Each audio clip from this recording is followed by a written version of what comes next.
What happened last night, this felt un-American, what happened last night. Omar has a history of launching vicious anti-Semitic screeds.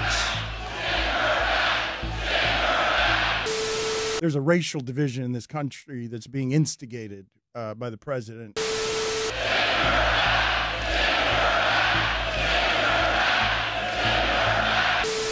And we here at ESPN haven't had the stomach for that fight because Jamel did some things on Twitter and you saw what happened after that. And then here, all of a sudden, nobody talks politics on anything unless we can use one of these sports figures as a meat shield in the most cowardly possible way to discuss these subjects. But what happened last night at this rally is deeply offensive.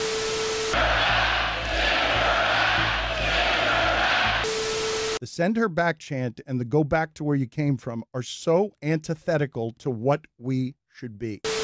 She's one of the 4 freshman congresswomen of color who President Trump told to go back to their original countries in a racist tweet.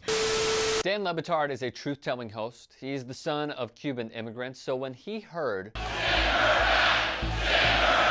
it hit home. I spoke with athletes who proclaimed this is not a time to stick to sports. Nick Wright of Fox Sports 1 tweeted, "This isn't political, this is obvious, this is abhorrent, obviously racist, dangerous rhetoric, and not calling it out makes you complicit." It is so wrong what the president of our country is doing, trying to go down, getting reelected by dividing the masses at a time when the old white man, the old rich white man feels oppressed, being attacked by minorities. Black people, brown people, women. That's who we're going after now. LeBatard has a point. Among white registered voters, Trump beat Biden by 1 percentage point. When matched up with other Dem presidential candidates, Trump won the white vote by 6 to 10 points. What we must remember is this. The more we lean into politically charged commentary, the more we are alienating not just our core fan, but our casual fan. That's ESPN's president, Jimmy Pitaro, who has said, "Without question, our data tells us our fans do not want us to cover politics.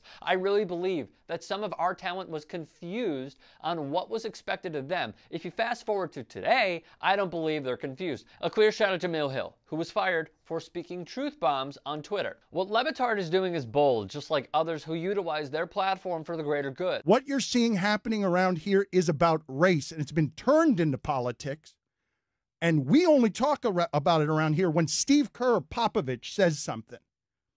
We don't talk about what is happening unless there's some sort of weak, cowardly sports angle that we can run it through when sports has always been a place where this stuff changes. As Howard Bryant puts it, these conversations really are exercises in misdirection. The issue isn't sports and politics, it's sports and journalism. Do we cover and analyze the news or don't we? This is true of race, politics, labor, concussions, race, class, gender, etc. LeBatard continues citing the history of Jim Brown, Kareem Abdul-Jabbar, Muhammad Ali, and how, through the media's complicit nature, has steered away from these discussions. They're old and dying. Jim Brown walks with a cane, man. He walks with a cane. He's going to go to the grave without having seen change. He's going to go to the grave with Colin Kaepernick still out of the league. Literally blackballed because we're taking this stuff and making it about the flag when it's not about the flag. It's about race, like burning a cross and saying it's about God. This is the haymaker. Colin Kaepernick kicked out of the league for what? Displaying the harsh truth of race in America. Yet guys like Richie Incognito, who want to cut off his dead dad's head, get signed. It's a direct call out of Pitaro, who said one of his top priorities has been to improve relations with the NFL.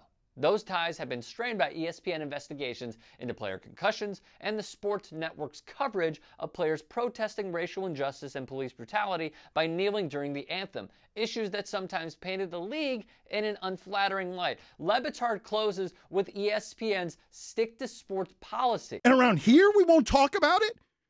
We won't talk about it unless Russell Wilson is saying something about it on his Instagram page. Then we have the power to run with it. Weak-ass shield. It is antithetical to what we should be. And if you're not calling it abhorrent, obviously racist, dangerous rhetoric, you're complicit. If you're not calling it abhorrent, dangerous rhetoric, you're complicit.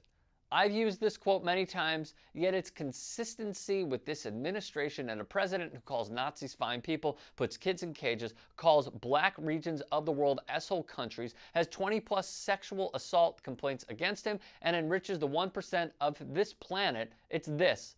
If you are neutral in situations of injustice, you have chosen the side of the oppressor. We know which side Jimmy Pitaro has taken. It's up to the outspoken personalities at ESPN to choose theirs.